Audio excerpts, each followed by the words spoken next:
Katie Brooks stood at the observation window of Station Kepler 7 and watched the stars drift by.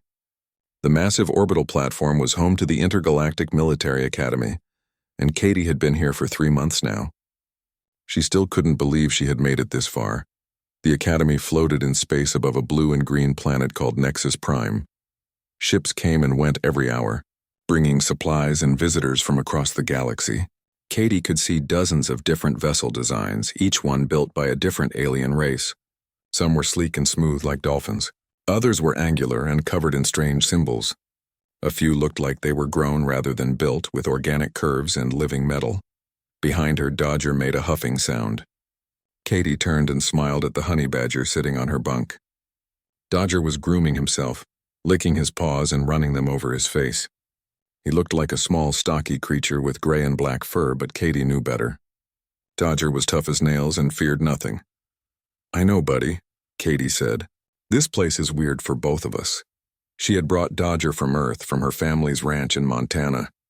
The Academy allowed cadets to bring companion animals from their homeworlds. Most aliens brought gentle creatures that sang or glowed or did tricks. Dodger did none of those things. He bit, clawed, and fought anything that threatened Katie.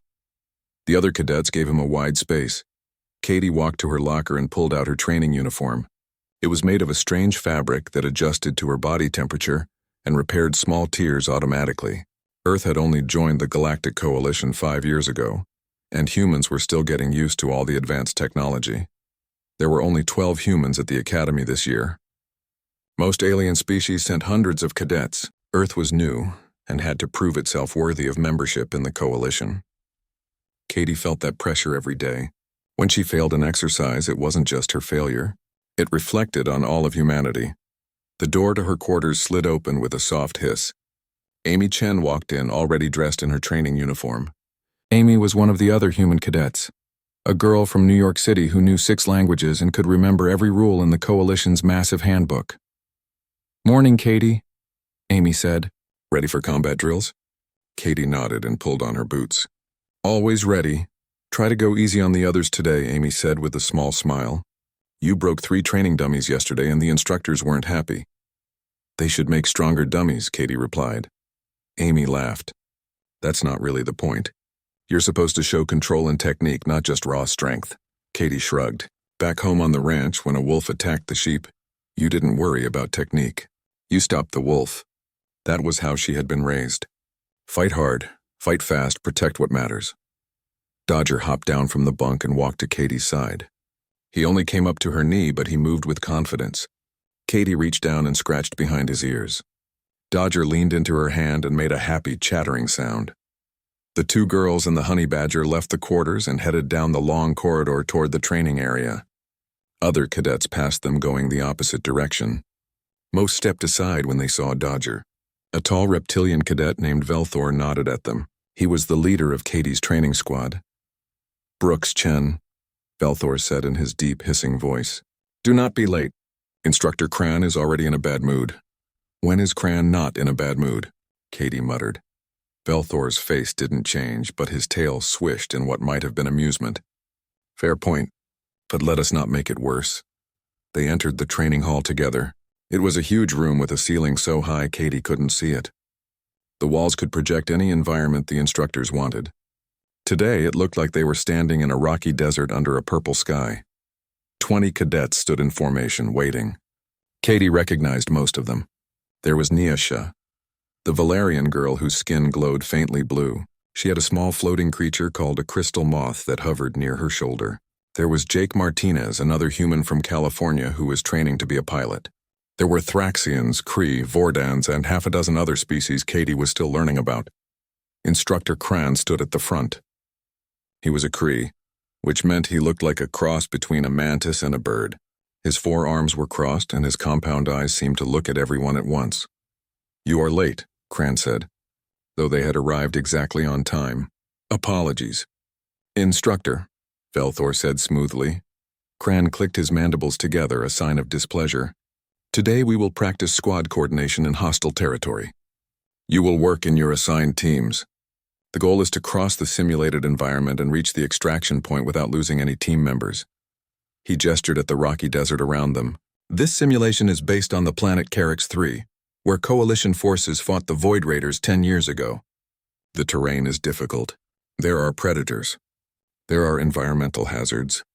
Most importantly, there are enemies who will try to eliminate your squad. Katie felt a thrill of excitement. This was the kind of training she enjoyed. Not sitting in a classroom learning about diplomatic protocols or studying star charts. This was real practical stuff. Squad 7, you will go first, Cran announced. That was Katie's squad. Velthor immediately took charge, gathering the 5 members together. Besides Katie, Amy, and himself, their squad included Nyasha and a Kree cadet named Drix. Katie, you take point with your companion, Velthor said.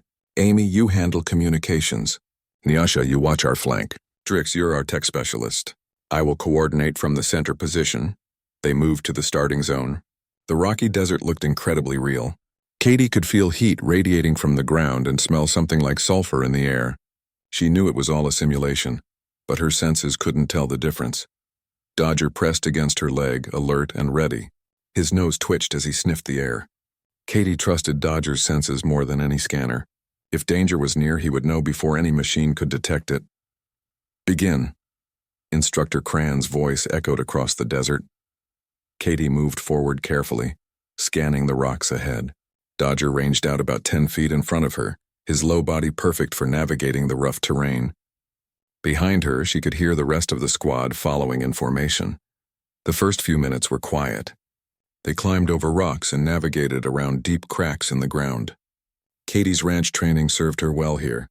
She knew how to read terrain, how to spot the safest path, how to move quietly. Then Dodger stopped suddenly. His fur stood up on his back and he made a low growling sound. Katie raised her hand, signaling the squad to halt. Everyone froze. Contact? Velthor whispered. Something ahead, Katie replied quietly. Dodger senses it. They waited. For a long moment, nothing happened. Then a figure appeared from behind a boulder 50 feet away. It was a humanoid shape covered in armor holding a weapon, one of the simulated enemies. Before Velthor could give orders, 3 more enemies appeared on their flanks. The squad was surrounded. Combat formation, Velthor commanded. The squad moved into a defensive circle. Katie pulled her training weapon, a non-lethal rifle that fired stun charges. Dodger crouched low, ready to move. The simulated enemies opened fire. Bright blue bolts of energy filled the air.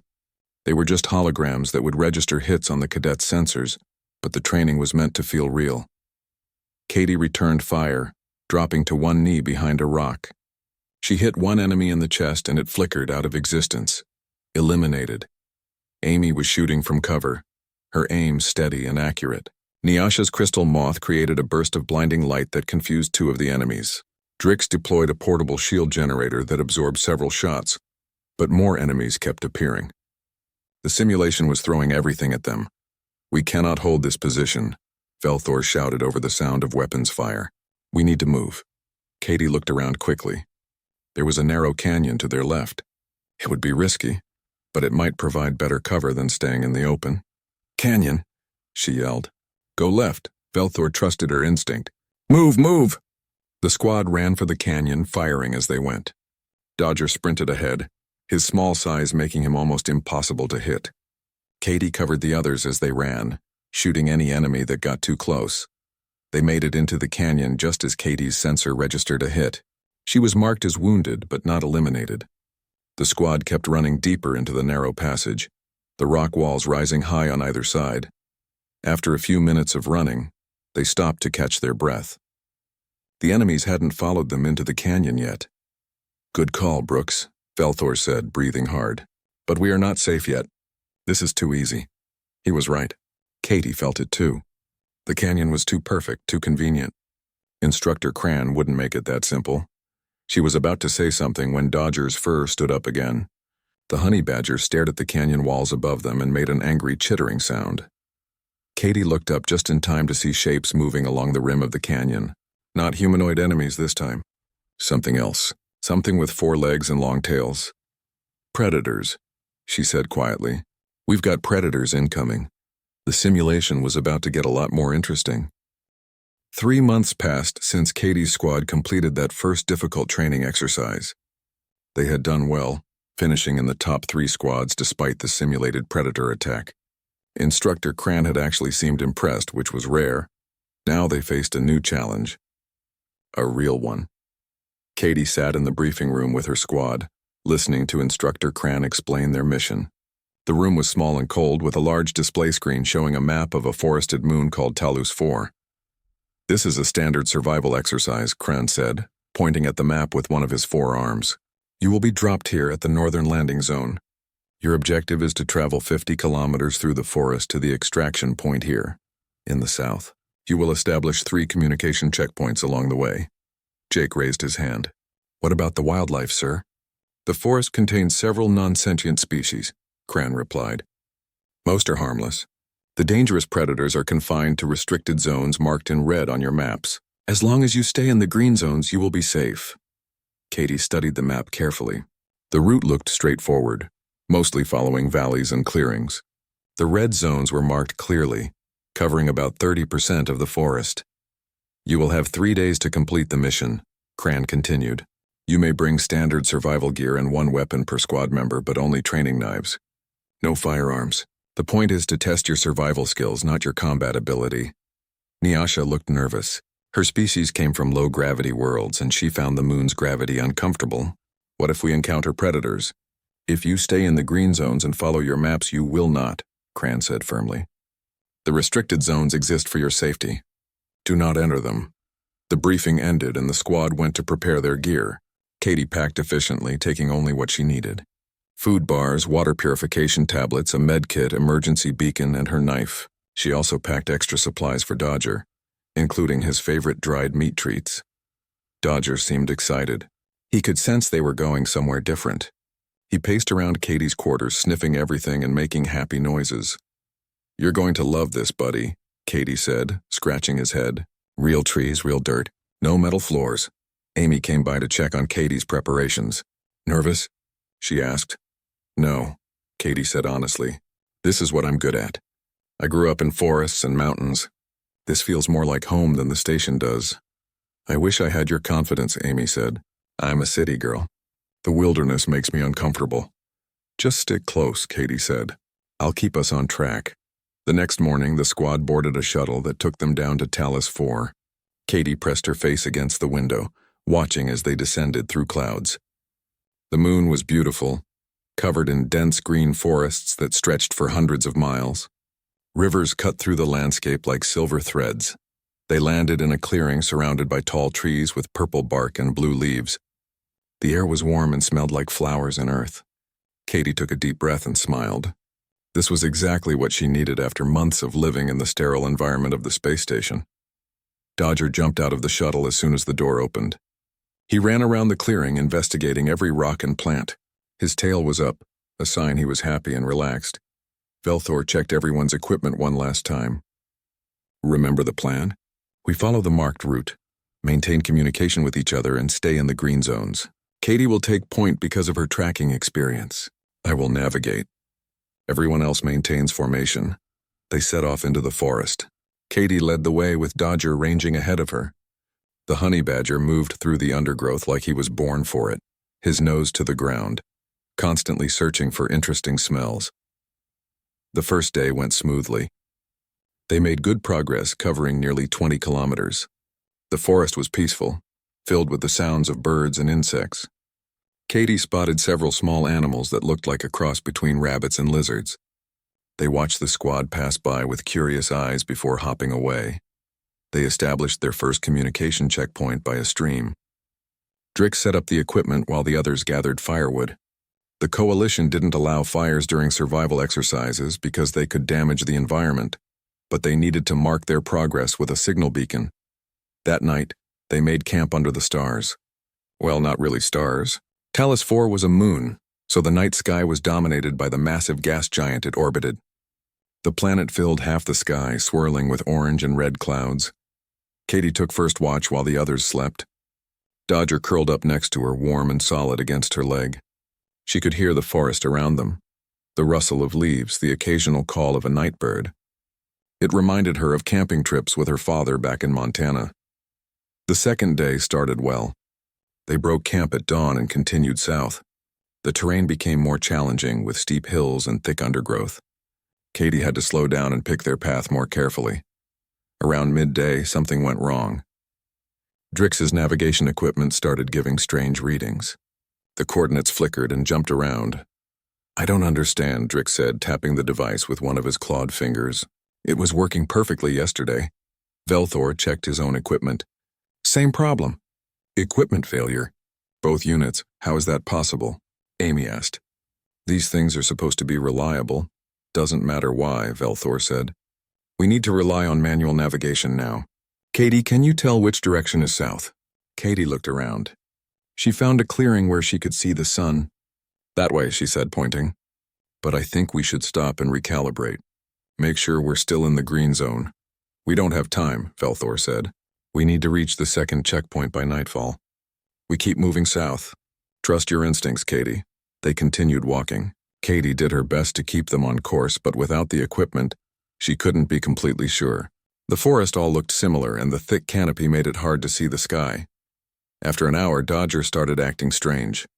His relaxed, happy demeanor changed. His fur stood up slightly, and he kept looking around nervously.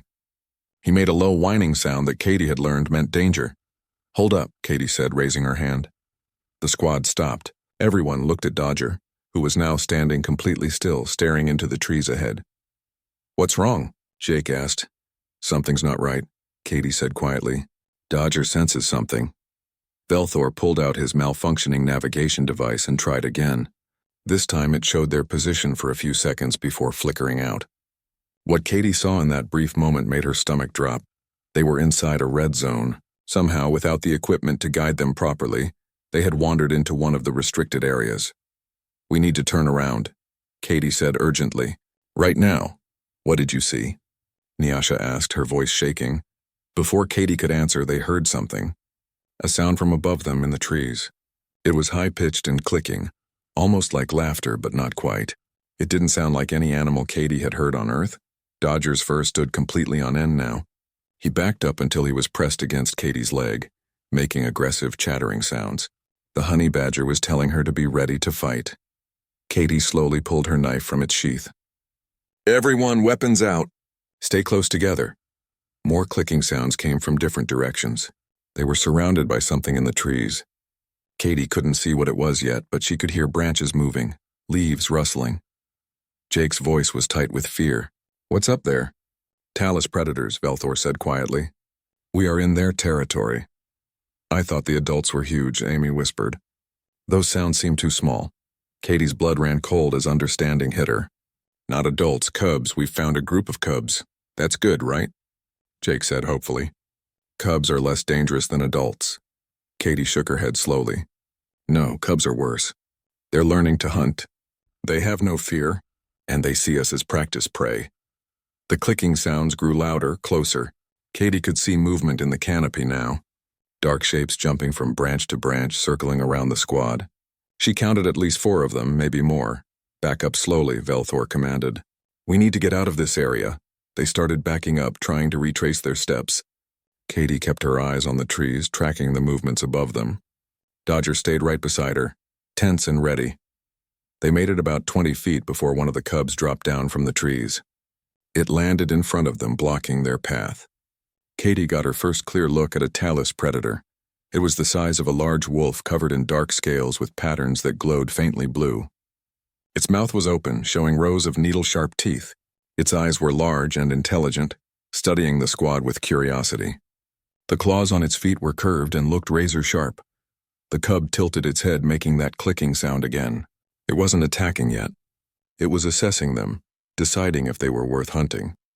3 more cubs dropped from the trees, landing on different sides of the squad. They moved with the confident grace of young predators who had never learned to fear anything. Katie's heart pounded. Her training kicked in, analyzing the situation. 4 predators, 5 squad members. They were outmatched. The smart thing would be to activate their emergency beacons and wait for rescue, but rescue might take too long. The attack came without warning. One moment the cubs were just watching. The next moment they were moving. The largest cub launched itself at Nyasha. The Valerian girl screamed and fell backward, trying to scramble away. Her crystal moth flew, at the cub's face flashing bright light, but the predator ignored it. The cub's jaws snapped inches from Nyasha's leg. Two more cubs went for Jake and Amy. Jake rolled to the side, barely avoiding the claws that raked through the air where he had been standing. Amy swung her knife wildly, more out of panic than skill. The fourth cub circled around Velthor, testing him. The Thraxian was bigger and stronger than the humans, but even he looked uncertain, facing a predator designed by evolution to hunt and kill. Katie's training evaporated. Her careful plans disappeared. All that remained were instincts that came from deep inside. Instincts that humans carried from a time when they hunted mammoths and fought saber-toothed cats. She didn't think. She didn't plan. She saw Nyasha on the ground with a predator about to bite her, and Katie's body moved before her brain could catch up. Katie charged. She ran straight at the cub, attacking Nyasha, covering the distance in 3 long strides. She hit the predator from the side with her full body weight, shoulder first, like a linebacker making a tackle. The cub weighed about as much as she did, and the impact knocked it off balance. It rolled away from Nyasha, shrieking in surprise. Katie landed on her feet between the predator and her squadmate. She faced the cub with her knife ready, feet planted wide. Every muscle in her body was tense. Her heart hammered so hard she could feel it in her throat. The cub recovered quickly and turned toward this new threat. Its glowing patterns pulsed faster, brighter. It made a hissing sound and showed all its teeth. The creature was not used to prey that fought back.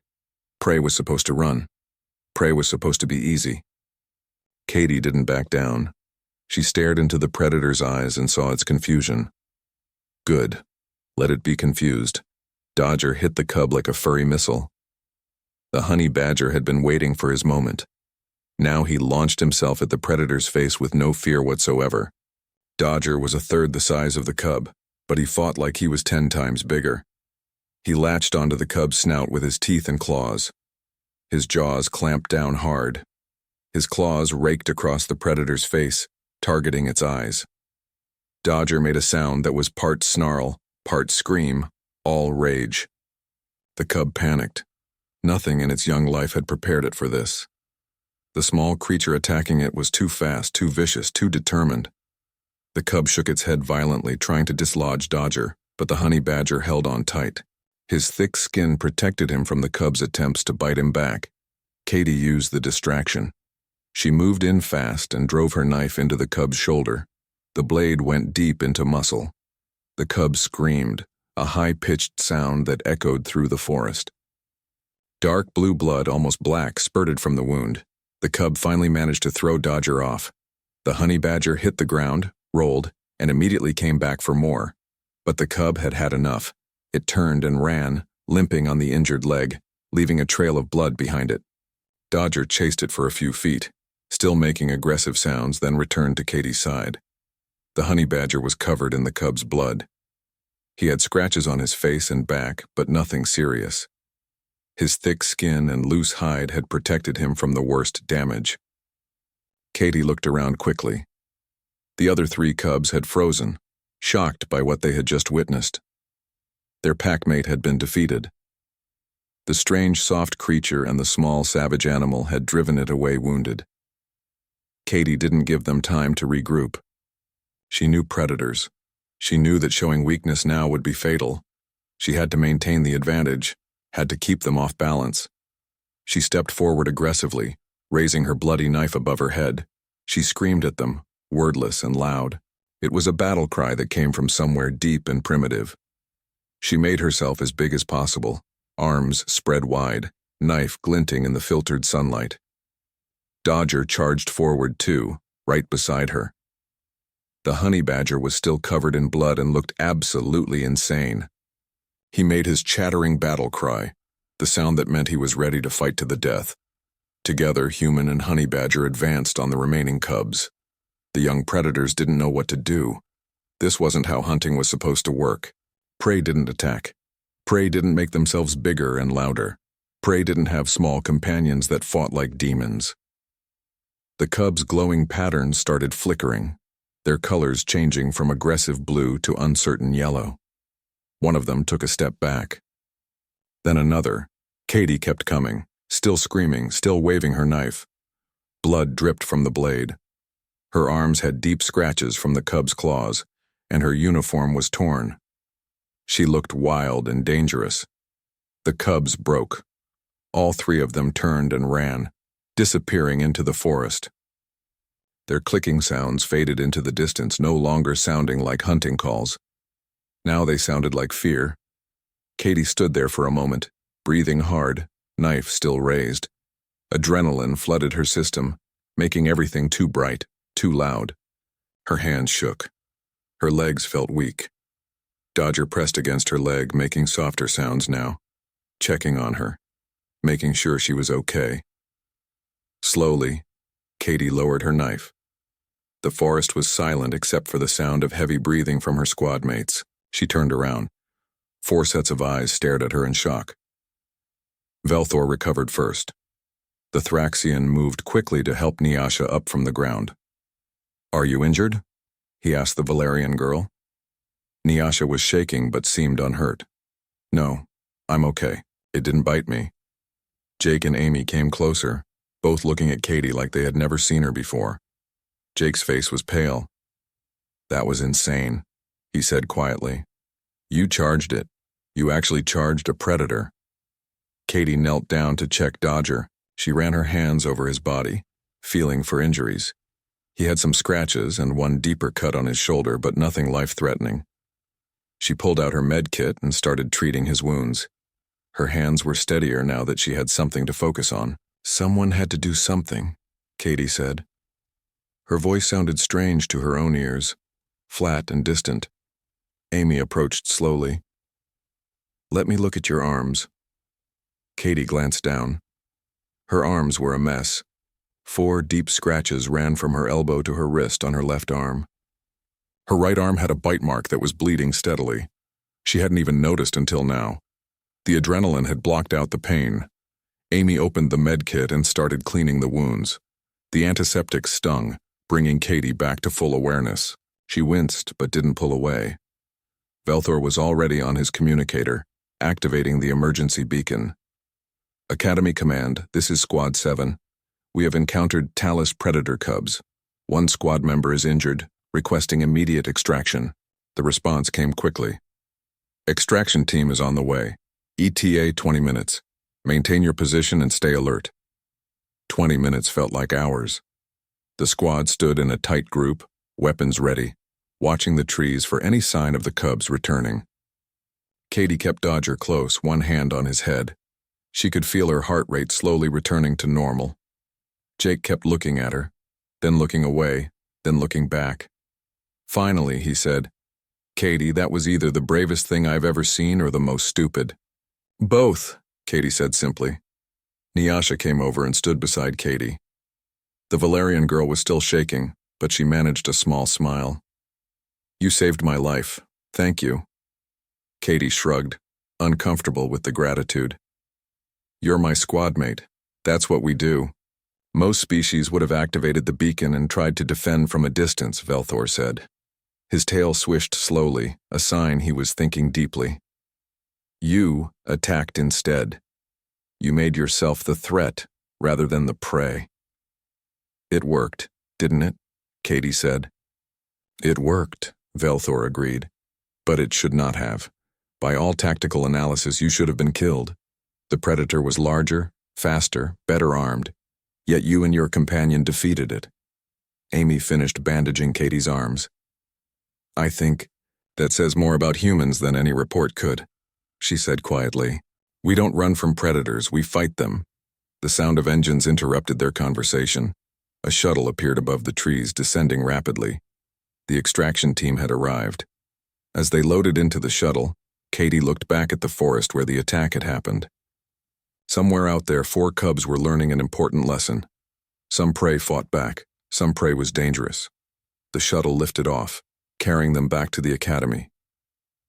Katie sat with Dodger in her lap, both of them tired and sore but alive. Through the window, she watched the forest shrink below them. She didn't feel like a hero. She felt tired and her arms hurt. But she had done what needed to be done. She had protected her squad. As the shuttle broke through the atmosphere and headed toward Station Kepler 7, Katie realized that everything was about to change. Word of what happened would spread through the academy. The story of the human girl and her honey badger who fought off predator cubs would become known. She wasn't sure if that was good or bad. She just knew that she had made a choice in that forest. When faced with danger, she had chosen to attack rather than retreat, and that choice would define how others saw her from now on. Dodger made a soft sound and curled up more tightly in her lap. He was already falling asleep, exhausted from the fight. Katie stroked his fur gently, careful to avoid his injuries. They had survived. The medical bay was quiet and clean, everything white and silver. Katie sat on an examination table while Dr. Vex, a Cree physician, checked her injuries for the third time. The doctor's forearms moved efficiently, running scanners over Katie's bandaged arms. "The wounds are healing well," Dr. Vex said in his clicking voice. "No infection. The scarring will be minimal if you follow the treatment plan." Katie nodded. She didn't care about scars.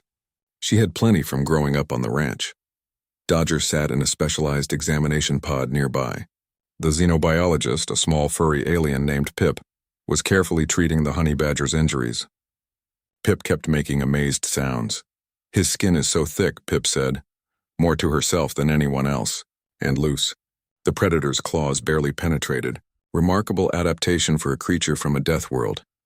Katie had heard Earth called a death world before. Most aliens thought Earth was terrifying. With its extreme weather, dangerous animals, and diseases, what seemed normal to humans scared most other species. "Can I go now?" Katie asked Dr. Vex. "Yes, but you must rest," the doctor said firmly. "No training for 3 days.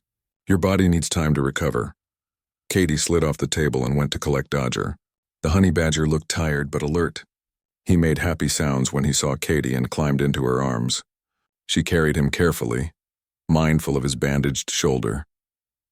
As they left the medical bay, Katie noticed cadets in the corridor staring at her. They whispered to each other and pointed. Word had clearly spread about what happened on Talos 4. Jake was waiting outside. When he saw Katie, he grinned. "You're famous now. Everyone's talking about you." "Great," Katie said without enthusiasm. She just wanted to go back to her quarters and sleep. "I'm serious," Jake said, walking beside her. "I've heard at least 5 different versions of the story already. In one, you fought off 6 cubs. In another, you killed one with your bare hands," Katie sighed. "None of that is true." "I know I was there," Jake said. "But the truth is impressive enough. You charged a predator to save Nyasha. That's not something most species would do." They walked through the station corridors. More cadets stared. Some looked impressed. Others looked scared. A few looked at Dodger with new respect, now that the small creature had proven himself in battle. When Katie reached her quarters, Amy was already there, sitting on her bunk. She looked up from her datapad and smiled. "How are you feeling?" Amy asked. "Tired," Katie said. She set Dodger down gently on his bed, and the honey badger immediately curled up and closed his eyes. "Sore, ready for this day to be over." "It's not over yet," Amy said. "You've been summoned." Katie's stomach dropped. "Summoned where?" "Commandant Zor-El wants to see you. Tomorrow morning, 0800 hours. Katie sat down heavily on her own bunk. Being summoned by the Commandant was rarely good. He was the highest authority at the Academy, a legendary Kree officer who had fought in 3 wars. He had a reputation for being fair but strict. "What do you think he wants?" Katie asked. Amy shrugged. "Could be anything. Maybe he wants to commend you. Maybe he wants to yell at you for entering a restricted zone." "We didn't mean to enter it," Katie said. "The equipment failed." "I know," Amy said. "But rules are rules, and you did stab a protected animal." Katie hadn't thought about that.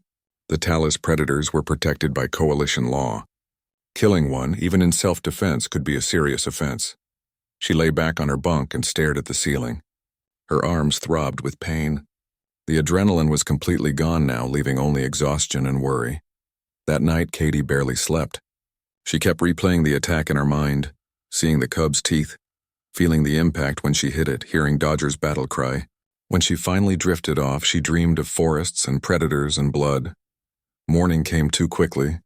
Katie put on her dress uniform, the formal outfit that cadets wore for official meetings. She checked herself in the mirror. The uniform was pristine, but her bandaged arms were visible beneath the short sleeves, evidence of the fight. Dodger wanted to come with her, but Katie gently told him to stay. "Not this time, buddy. I have to do this alone."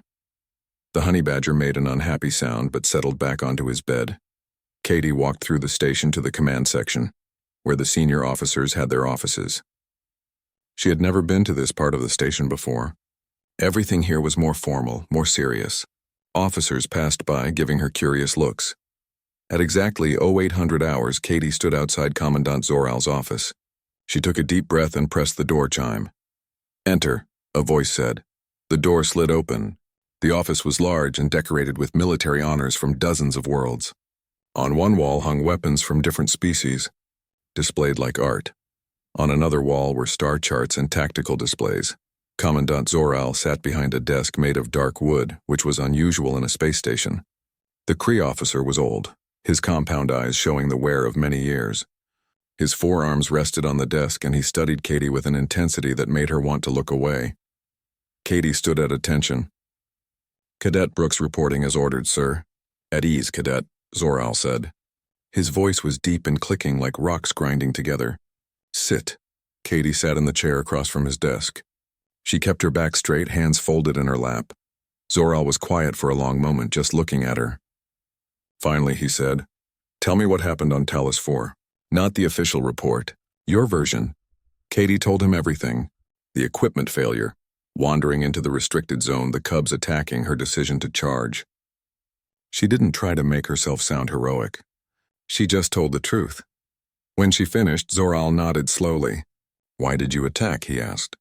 Most cadets would have activated the emergency beacon and tried to defend from a distance. "There wasn't time," Katie said.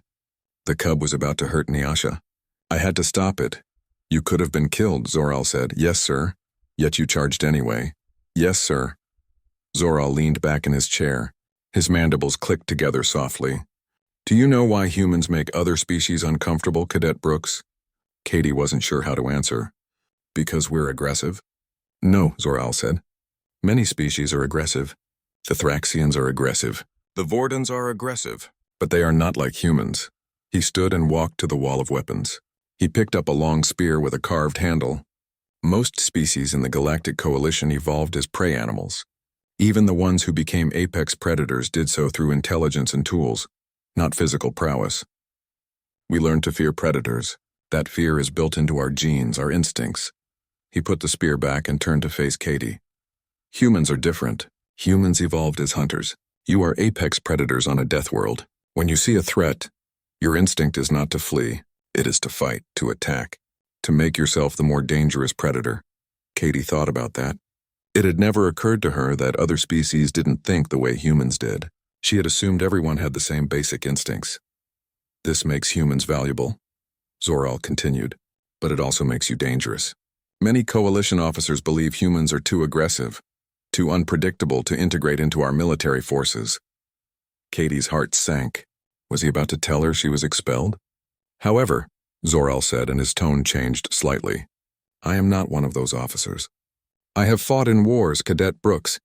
I have seen what happens when soldiers hesitate, when they think too much instead of acting. I have seen squads die because no one was willing to take the first risk." He returned to his desk and sat down. "What you did on Talos 4 was reckless. It violated protocols. You could have been killed and your squad would have been blamed." Katie braced herself for the punishment. "But you also saved your squad mate's life," Zoral said. "You acted decisively in a crisis situation. You put yourself at risk to protect others. These are the qualities of a true warrior." He opened a drawer and pulled out a small box. "I am promoting you to junior squad leader, effective immediately.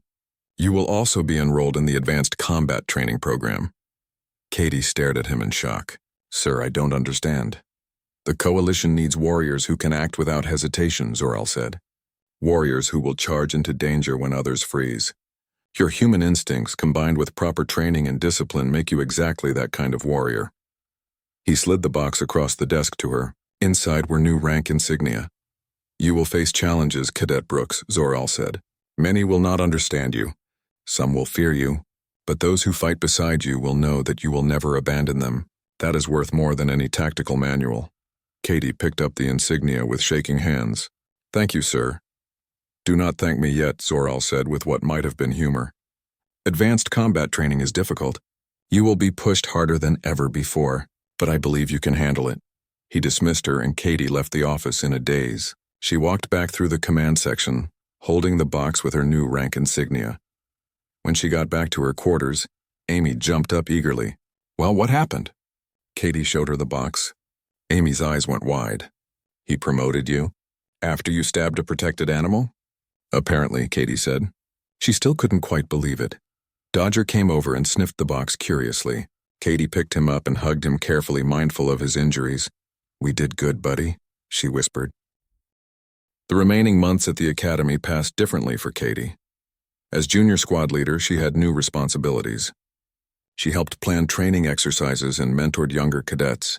The advanced combat program pushed her harder than anything before, but she thrived on the challenge. The biggest change was how other cadets saw her. Some still avoided her, but many sought her out for advice. They wanted to learn from the human who fought a predator and won. Katie found herself teaching skills she had learned on the Montana ranch. Skills she never thought would matter in space. One afternoon, Katie was in the training room teaching a group of cadets about tracking and observation. The group included 2 humans, 3 Valerians, and 1 Thraxian. They sat in a circle around her while Dodger napped nearby. "Most people think tracking is just following footprints," Katie said. "But it's about seeing everything. Broken twigs, disturbed dirt, changes in animal behavior. You have to read the whole picture." A young Valerian cadet named Siri raised her hand. "But we have scanners that can detect movement. Why learn to track manually?" "Because technology fails," Katie said simply. "Trust me on that. When your scanner breaks or gets jammed, you need to rely on your senses and your knowledge." She demonstrated by having them examine a section of the training room floor, where she had set up various signs of simulated movement. Most of the cadets missed the obvious clues at first, but with her guidance they started seeing the patterns. Dodger woke up and joined the lesson, demonstrating his tracking abilities. The honey badger followed scent trails that the cadets couldn't detect, showing how animal companions could enhance human senses. After the lesson, a Valerian instructor approached Katie. "You are good at this," the instructor said. "Teaching, I mean. You explain things clearly." Katie shrugged, embarrassed by the praise. "I'm just sharing what I know." "That is what makes you a good teacher," the instructor said. "You do not make others feel stupid for not knowing. Many instructors forget this." As weeks passed, more stories spread about humans and their companion animals. Other human cadets brought their pets to the academy, and suddenly everyone was interested in Earth creatures. A cadet named Lisa Brown had brought a dog, a German shepherd named Duke. Another cadet, Carl Johnson, had a cat named Shadow. These animals became minor celebrities. Cadets who had been afraid of Earth creatures started asking questions. What made them special? Why were they so loyal? How did humans form such strong bonds with predators? Katie found herself explaining human history with animals. How dogs helped humans hunt for thousands of years. How cats protected grain stores from rodents. How humans and animals evolved together, forming partnerships that benefited both species. Earth animals aren't just pets, Katie explained to a group of curious aliens. They're partners, family members. They trust us and we trust them. A Cree cadet asked, "But your honey badger is aggressive and dangerous. How is that a good companion?" Katie looked at Dodger, who was playing with a toy Amy had bought him. "Dodger is aggressive when he needs to be, when there's a threat, but with me he's gentle and loving. That's the difference. He knows who his family is and he protects them." The Cree cadet seemed to understand, like warriors who are fierce in battle but gentle with their own people. "Exactly," Katie said. The advanced combat program was brutal. Katie trained 6 days a week, learning advanced tactics, leadership skills, and combat techniques from across the galaxy. She sparred with instructors who had decades of experience. She ran simulations that tested her decision-making under extreme pressure. The program included other humans and aliens who showed exceptional combat ability. Katie became friends with several of them. There was Greg Palmer, a human from Texas who specialized in heavy weapons. There was Crix, a Thraxian who moved like lightning despite his size. And there was Lena Cruz, a human engineer who could build weapons from almost anything. They trained together, pushed each other, and learned from each other.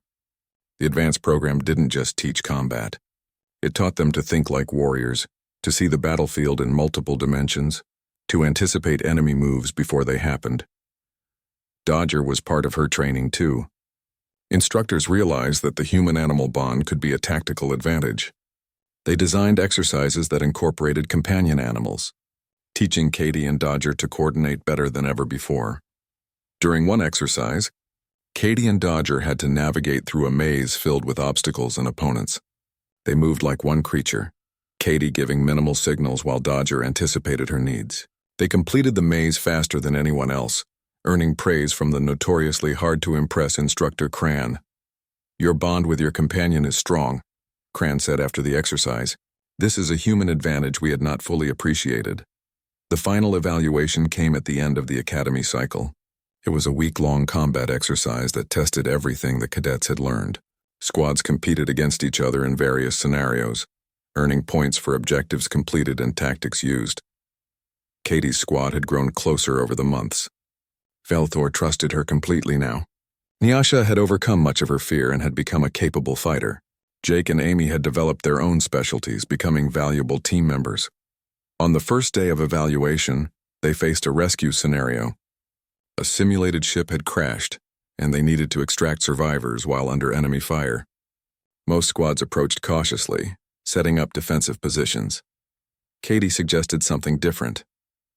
"What if we don't defend? What if we attack their position first, clear them out, then do the rescue?" Velthor considered this. "It is risky. If we fail, we lose all our points. But if we succeed, we complete the mission faster than anyone else," Katie said. "Surprise is our advantage. They won't expect us to go on offense." The squad voted and agreed to try Katie's plan. They moved quickly to flank the enemy position, with Dodger scouting ahead to identify enemy locations. Then they attacked hard and fast, overwhelming the simulated enemies before they could react. It worked perfectly. They cleared the enemies, rescued the survivors, and completed the objective in record time. The evaluators marked it as the most decisive victory in that scenario's history. Over the next few days, they tackled more scenarios. In one, they defended a position against waves of enemies. In another, they had to sabotage an enemy facility.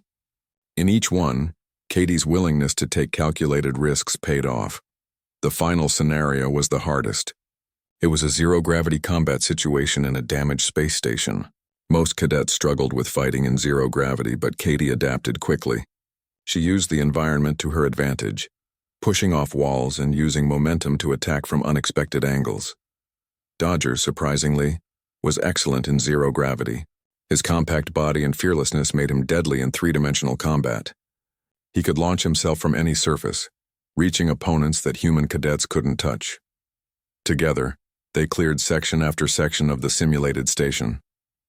The evaluators watched in amazement as Katie and Dodger moved through zero gravity like they were born to it, working in perfect coordination. When the final evaluation ended, Katie's squad ranked in the top 5. Not bad for a group that included 3 humans from a species that had only been in the coalition for 5 years. Graduation day arrived. The ceremony was held in the station's largest hall, with hundreds of cadets in dress uniforms. Families had come from across the galaxy to watch. Katie's parents couldn't afford the trip from Earth, but they sent a video message that made her cry. Commandant Zoral gave a speech about duty, honor, and service. He talked about how the coalition was stronger because of its diversity, how different species brought different strengths. "This year we learned important lessons," Zoral said.